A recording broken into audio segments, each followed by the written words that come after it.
I'm joined by good afternoon, good morning, everyone. Hello, Sarah. Delighted to be here, and thanks for giving us the opportunity to speak. We've got what we hope is a fairly engaging little session. It will Brilliant. be presented by my colleague John, and yes, he has the same name as me, and that's not a coincidence. So, Aha. my name's Stephen Mackey. I'm a digital curation consultant for Max Communications, and John Mackey, who is our technical lead, is going to be doing the presentation. Thank you. So, over to you, John. Yeah, great. Thanks, Stephen. And yeah, thanks again to Chandler and Alma there. That was a really insightful presentation. It's really nice as friendly competitors in the space to sort of get that sneaky peek behind the curtain. So yeah, I'll be looking forward to engaging more with you guys in the future. Let me try and get my screen share set up here.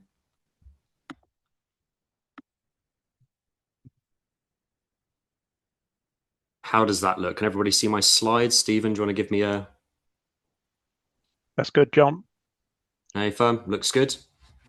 Excellent. So first things first, I guess, you'll probably notice that as we sort of begin to progress through this presentation, we're not doing a product demonstration.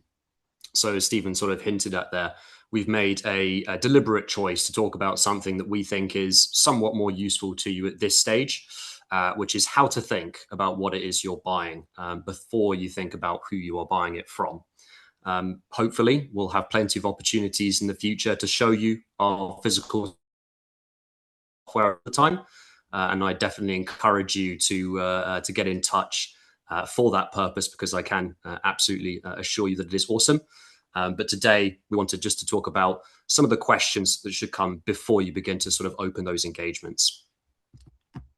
So the distinction between what technical requirements and a more complete holistic perspective can tell you about a system's intentions actually matter more in digital preservation than in almost any other area of technology. This ultimately is a space where the consequences of your architectural decisions might not surface for a decade or even longer. And by the time that you discover whether the vendor you've chosen has made the right calls, it might be too late for you to change course as an institution. So most procurements that we tend to come across focus really heavily on the technical and functional requirements. And by that, I don't mean preservation requirements. I'm talking about raw IT project requirements, things like uptime guarantees, security protocols, infrastructure specifications, deployment architectures, and disaster recovery targets. So these things are, of course, absolutely essential factors to consider. They're going to tell you whether or not a system can run in the first place, but what they don't tell you is why it's running and who exactly it's serving. And that goes back to Paul's really great point about sort of really focusing on the stakeholders, who it is you're serving, and why it is that you're preserving this data. So and I'm sure a lot of the other vendors in this call can attest to, really rarely see a tender that asks whether or not physical content is stored in portable archival information packages. We also very rarely see one that scrutinizes the state of the archived information at rest. And we also very rarely see any tenders that ask what truly happens to that data if the vendor completely ceases to exist. And these are questions that also really matter in a field as ours, where the data absolutely has to outlast everything around it. So from your perspective as organizations, the starting questions are a little bit different to the ones that we look at. And those are, as Paul has highlighted, who is this archive for? What are we trying to protect, and why are we trying to protect it? Those are absolutely the right questions that you should be asking. From our side as vendors, it's a little bit different. The foundational question is, how do we preserve this data? The answers that we arrive at as vendors are shaped by our incentives, the commercial structures around us, how the company's funded, who it is we report to, what growth looks like for us, and whether or not the engineering team behind those systems are building for your data's dependence or independence, or for continued retention of those customers. If you've been lucky enough to be involved in the sort of broader digital archiving sector for the last decade or so, you will have seen how much that landscape has shifted. Products we've all used at one time or another have been acquired, companies have been merging, and some have even disappeared entirely. Platforms that might have been independent are now part of larger portfolios, and those portfolios might have slightly different priorities. Now, this isn't necessarily intrinsically negative. It's a normal and very predictable stage of market maturity. We've seen it happen in collections management systems, which I'm sure is a sore point for a lot of the people on this call. It's happened in library management systems, and it's going to start to happen in digital preservation as well. Now, the thing about consolidation is the technical capabilities usually survive without any issues. Acquired products don't suddenly become less functional, but the outcomes that they're engineered towards can shift underneath you. A product that was built originally to make your data portable can gradually become a product that's built more to make your renewal seamless. The features on top of that might look the same, but the underlying intent is different, and that can be really hard to spot purely from a procurement matrix. Again, these aren't necessarily reasons to be cynical, but they are reasons to prepare your data for the worst outcomes and reasons to expect your vendor to help you prepare for these eventualities. There are also reasons to know before you talk to any vendor, including us, what your formats look like, what sort of volumes you're dealing with, what your existing workflows depend on, and what state you actually want your archive content to be in once you're embedded into that system, not what state it could theoretically be exported to, and not necessarily what the migration plan says on paper.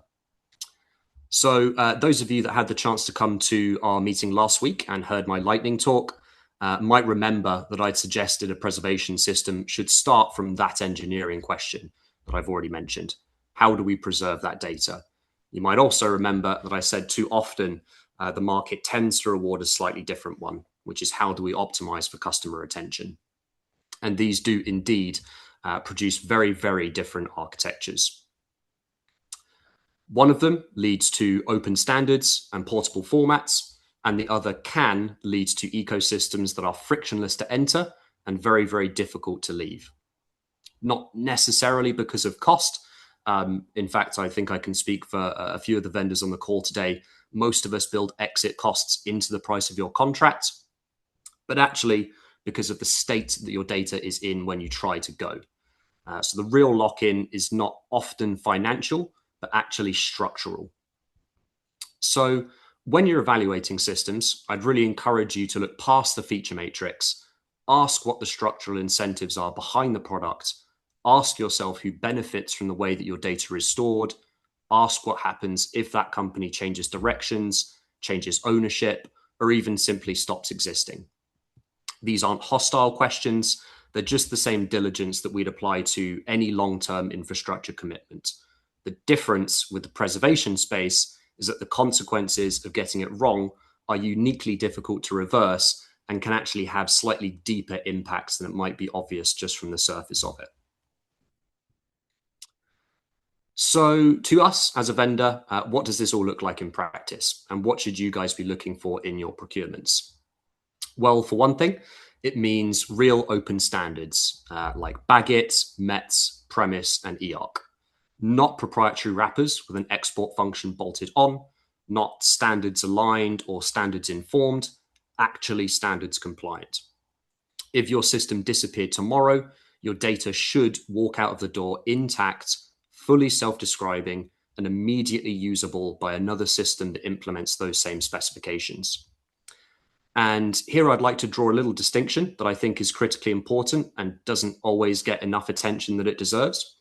And that is that there's a real material difference between a system that stores your data in open archival formats and a system that can export your data into an open format when you ask it to. Those two things might sound similar, but I can assure you they are not.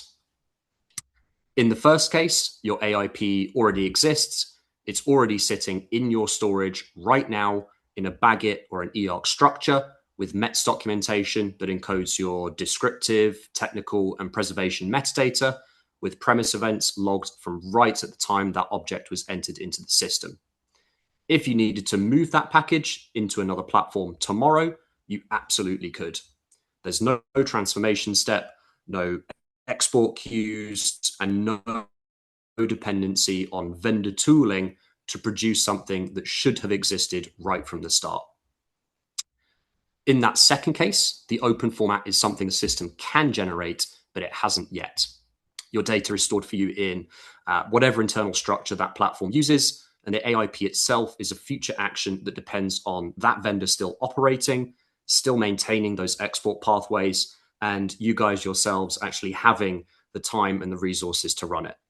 So that's not a guarantee. That's a plan that hasn't been tested for your specific use case.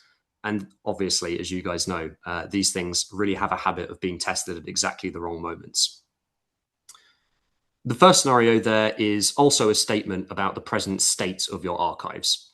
The second is a bet on the future state of your archive. And in the digital preservation space, where we're fundamentally concerned about managing risk over the long term, I think that difference deserves a little more scrutiny than it typically might get. So to really understand sort of what this means for your procurement in practice, I'd invite you to try out this little thought experiment that we've put together. So just imagine with me that your vendor has announced that they're shutting down in the next 48 hours. Ask yourself what happens. In the first scenario that we discussed, your data is already packaged, it's already described, and already portable. You can start calmly evaluating alternatives straight away. In the second scenario, you're opening support tickets, you're trying to find someone who knows how to run that export tool. You might discover that it hasn't been tested at the scale that you need since it was last demonstrated. You might find that the metadata comes out in different schemas than you expected. Maybe even half your descriptive records haven't been attached properly. And perhaps even something a little bit more disastrous, like your export is completed at 80% before it eventually times out. These aren't hypothetical issues. This is what can happen when portability is treated as a feature rather than the foundation of the system that you acquire. This also means building interoperability as a design principle, not as an afterthought of the system. Exit routes out of a platform and into other ones should be a native feature. The raw file store and its accompanying metadata should be extractable using open tools without needing a running instance of that platform. So in terms of our situation as a vendor, our platform, Soteria Plus, integrates with a ton of different tools. We integrate with access to memory, ePrints, SharePoint, Calm, Pure, Archive Space, and so many others. But listing integrations is really easy for us. We all integrate with plenty of systems, as I'm sure all the other vendors can attest to. What really matters is what you're integrating into. If the destination of those integrations is a closed system that stores your content in proprietary structures, then your SharePoint connector is actually just a more convenient way of moving data into a locked room. Those integrations only mean something if the system at the end of it is open by default and if it treats your data as it's yours and not as its own data. So there is actually an extra dimension to this. Everything that I've just talked about, open standards, portable formats, honest engineering, it's all worthless if nobody actually uses the system. That's not just a problem of cosmetics, it's actually a real problem of strategy. A preservation system that only your most technical staff can operate is a fragile one. What happens if that person leaves? What happens when you need to onboard 3 new people at once or to deploy a large number of volunteer resources?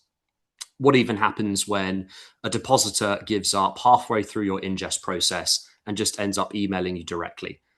Or even worse, if they never even bother at all and that content just never enters your archives. There's a subtler cost to this that might not be immediately obvious. When systems are difficult, institutions tend to build workarounds. Things like spreadsheets that track what should be in the system but isn't, email chains that substitute for audit trails, or even local copies of files sitting at risk on someone's insecure desktop because the ingest process takes too long. What you end up with is a shadow workflow running alongside the official one, and the gap between those two systems only widens over time.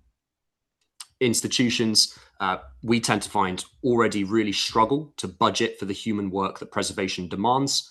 And if the tooling that you select makes that work harder than it needs to be, you're just compounding that problem.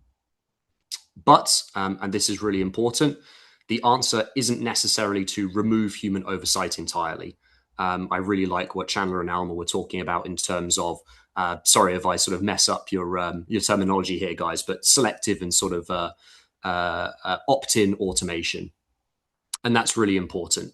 Custodial authority over your content really matters, and your archivists need to maintain control over what gets preserved, when it gets preserved, and how. So the goal really is to reduce the friction without giving up that control. So just to substantiate that usability problem a little bit more, we like to think of the spectrum of tools that are available in digital preservation. At one end, you've got open source preservation tools, which can be technically very powerful, but are often very difficult to use and even harder to compose into coherent workflows. At the other end, you've got the commercially managed platforms like our own, which can be easier to operate, but still don't, in our view, necessarily meet the standard of what people now expect from modern software. Somewhere in the middle, there's an almost implicit acceptance across nearly the whole sector that looking something like a dressed up spreadsheet can make a system more serious, somehow as if the quality of the interface is inversely related to the quality of the preservation that happens inside of it. So this is where we believe Soteria Plus fits in. The interface uses a file system metaphor that everybody already understands, folder structures that you define at any depth and at any arrangement. There's no enforced taxonomy, no mandatory hierarchies. You can structure your content exactly in the way your institution thinks about it, all while maintaining conformance to OAIS principles and enjoying the experience that you guys deserve from modern software products in the year 2026. We also like Soteria Plus to encourage you towards an ingest now and worry later type of workflow.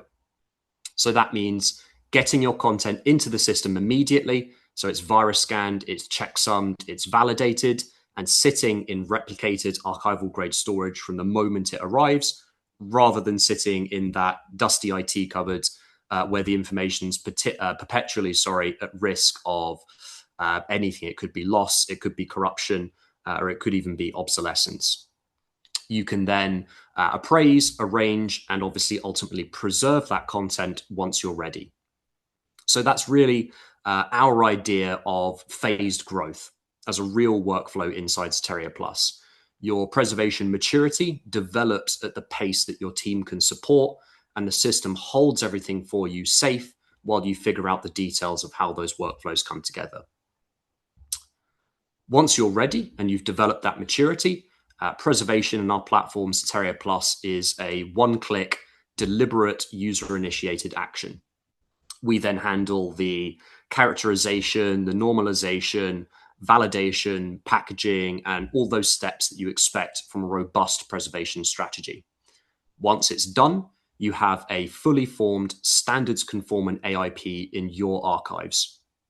Now, a key point to that workflow is that you guys choose to preserve that content. The system doesn't just automatically transform it on upload, and that distinction of behavior really matters to us because it means that your archivists retain authority over that process as curators rather than bystanders to an automated black box. None of these sort of UX niceties and quality of life pieces compromise the rigor that should underpin a serious digital preservation system.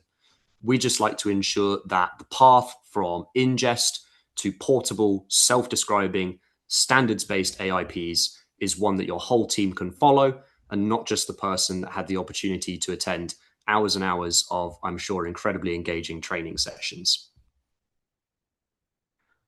So throughout this presentation, I've been talking about three different things. Those are the incentives behind products, the portability of your data, and the practical reality of whether people can actually use that system. But if you think about it, they're all really one question asked from three different angles. And that's, does this system serve the data? The vendor incentives will tell you whether the architecture prioritize your data's portability or the vendor's retention metrics. The open standards will tell you whether your data can survive a change in circumstances, a new owner, or a new strategy. And the user experience will tell you whether your data will actually make it into that system in the first place. If any one of these three pillars fails, the whole proposition of that system is weakened. A beautifully portable AIP format means absolutely nothing if nobody can figure out how to make it. An intuitive interface means nothing if the data is locked in a proprietary structure. And good intentions from a founding team mean nothing if that company's incentive structure has already moved on underneath you. So I'd like to make another callback to the brief talk I gave last week. And I said that in digital preservation, trust isn't a feeling you have about one of us vendors. It's actually a technical property of your data. And since a few days have passed, I still think that's true, but I think we can build some additional nuance on top of that statement to make it just a little bit more complete. And that is that trust is also a property of adoption. How many people in your organization can actually use the system without specialist support? How confidently can a new starter pick it up? And how willingly can a depositor submit their content? If only one person in your building can drive that preservation system, your trust is concentrated in a person, not in the infrastructure. And people, much like companies, are transient. If your trust only lives in the technical layer that we've talked about, so that's in your checksums and your METs documents, it's also incomplete. That trust also has to live in the human layer, which is in whether the tools that you select help those people to do their job, or whether it's something they're going to have to fight with before they can even start doing that work. Now, let's bring that back around to procurements. The best conversations we've had with organizations like yours have started with people who have already asked themselves these questions. Of course, they've already understood their formats, they've got a good grasp of their volumes, they've thought about what they need to control and what they're comfortable with automating. Above all, however, they had a really good idea of their desired outcomes, including those that are beyond the lifetime of the contract and even beyond the lifetime of their tenure at that institution. They don't focus too heavily on technical specifics of how their system achieved those outcomes. That groundwork makes everything that follows for us as a vendor and you guys as organizations a whole lot simpler. That includes the scoping, the onboarding, the adoption. It makes everything dramatically more straightforward. So if you're at the beginning of that process, we'd really recommend that you start at that place. So just to wrap this up, so we can leave a little bit of time to questions. Foundationally, we built Soteria Plus, our platform, to store data in open, standards compliant formats as a matter of course. It's not necessarily because anyone asked us to, and it's not a feature that you have to go out and enable, but it's the default state of our customers' archives. So if there's one thing that I'd recommend to sort of draw from this presentation, it's that export and portability especially are important enough that you should scrutinize your systems a little bit more deeply from those key perspectives. And you can use those sort of three pillars that we've talked about just to scope those in terms of the practical realities of your procurement process and how you're going to be using that system going forwards. Thank you very much. Wow. Thanks, John. Thank you very much for that. Thanks, Stephen, for being there as well and for being here for the Q&A. And the applause has already started before either me or Sarah could ask you. So thanks, everyone, for doing that. I just wonder if I could roll back a little bit, John, and you could talk about your kind of your typical customer and what you do, because it sounds very much as though, like, you guys see yourself as coming in when, as we would say in the UK, someone's already got themselves in a bit of a pickle about where they're storing their data and what they're doing with it, and they're trying digital preservation, but in your terms, it's not really working. Is that where you see yourself fitting in, or do you see yourself coming in more when people are just sort of moving into this field and knowing that digital preservation is something they need to do, but what does that really mean? Yeah, so I think we get a whole gamut of different customers. And I think, broadly speaking, and I think Stephen would probably like to chime in on this, we're often faced with customer scenarios where they're not necessarily coming from an existing system. I think that's a reflection of the sort of timeline of the market. And as it begins to mature, this might start to shift, but we don't often get offered an existing circumstance that we've got to work around. Generally, we're beginning right from a place of raw ingest of content. Sometimes that comes with metadata or existing descriptions alongside of it. But generally, what we're dealing with is raw files, which tends to actually give us a fairly good base that we can start to work with those customers to start to build very customized, very flexible workflows. But I'd definitely like to invite Stephen just to add a little bit more color to that. Thanks, John. Yes, I mean, I agree with you on that. I think, in addition, I think Michael said, are we being approached by people when they're in a bit of a pickle?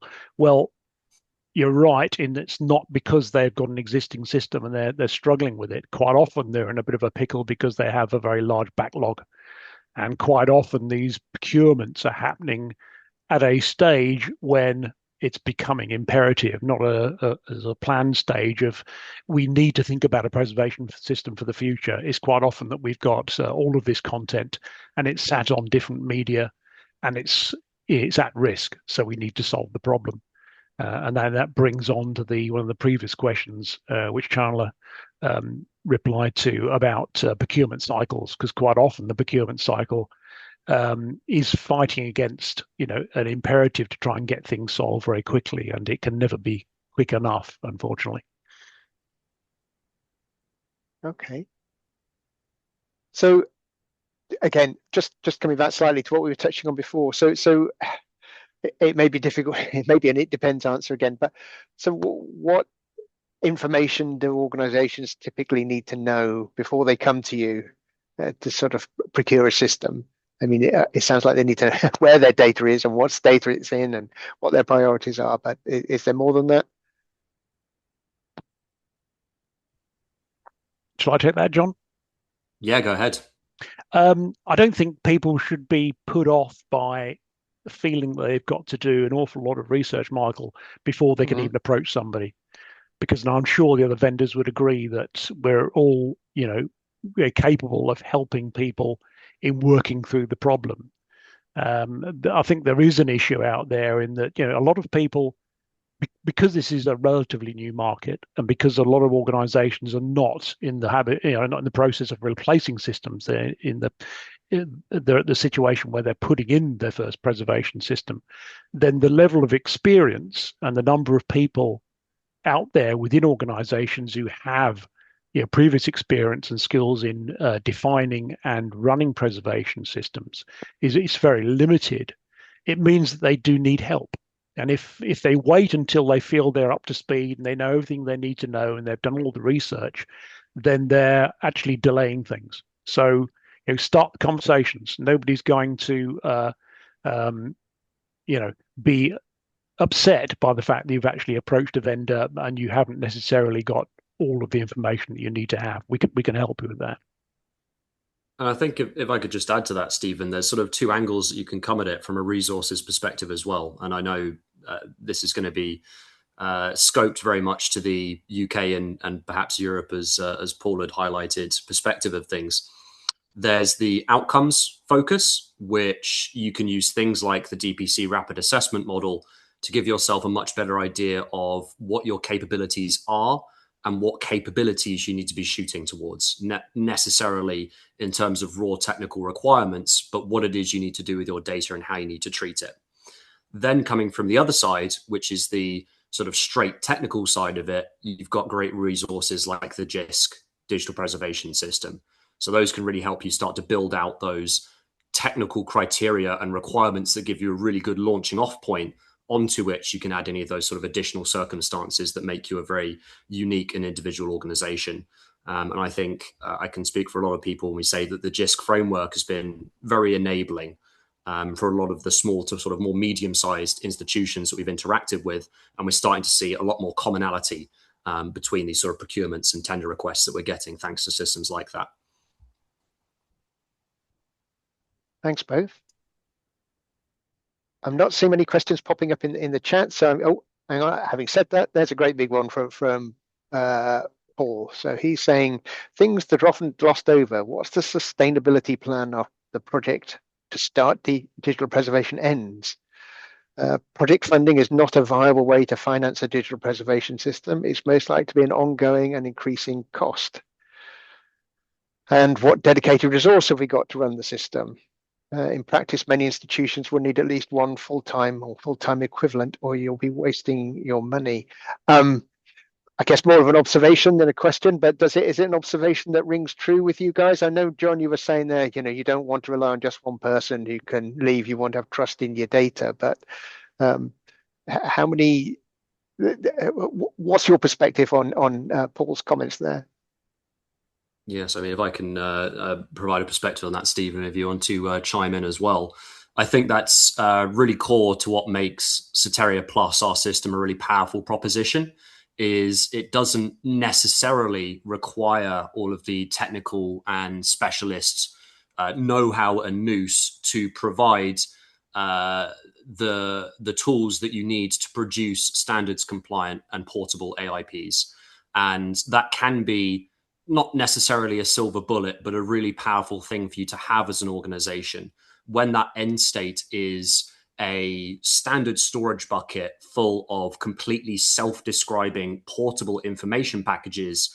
You no longer need a system around it. You don't need these additional wrappers and tools and systems. So provided you have that system that can empower people who don't necessarily have university training, maybe as I've said, you need to deploy volunteer resources to process a massive backlog. You get to that end state of standards conformant, self-describing AIPs that don't need to exist inside a system. You can buzz through all of your backlog. You can take your AIPs and then you can walk away and leave. You can stick them on cold storage that doesn't need to be dependent on any system or vendor. You can just take your AIPs and walk away. What happens after that is really a matter for the future, I suppose. Thanks, John. Paul's just made a small comment in the side of, well, not a small comment, but a key comment about the digital preservation project being more than a system. But before we get to that, I just wanted to try and interpret Pilar's question in the Slack. I think if I'm understanding it right, and I'm sorry, Pilar, if I'm going to get this wrong, so feel free to weigh in. It almost ties into Paul's earlier comment about sort of retention periods. I mean, yes, it's incredibly valuable and important to know that if you're working with one, but also might be instances where essentially you're looking at an unknown or retaining data potentially forever in perpetuity. Do you think all that you've said still, I'm guessing you're going to say yes, but do you think all you've said applies there too about the trust in data and so on? I'll just pitch in here, John, because to follow on from the previous point and onto this one is to add that, I mean, the funding of digital preservation, I mean, it's actually been a problem with the broader field of archiving forever. It's always an issue. How do you fund a long-term archive into the future? So the key point in this, which is to be considered, is appraisal, is this question of what do you keep and what don't you keep. So appraisal is an extremely important part of the archiving process. And it's one that is to a certain extent ignored today, because as storage gets cheaper and cheaper, the attitude is taken, well, it's cheap, so we can just keep everything. But of course, if you keep everything, you can fall foul of regulation. You may be wasteful of resources, and you make it more difficult to find the things that you really need. So that essential stage of appraisal becomes even more important. So look at, the features and the capabilities of the system, not just for preserving content, but for appraising content prior to preservation. Thanks for that. And I'm assuming Paul's comment in there is about no to keeping things forever. But yeah, there we go. Yeah. And I'm sure there are lots of archivists on this call who would certainly endorse that. But I shouldn't ramble on because I'm conscious that I've talked to you and quizzed you enough.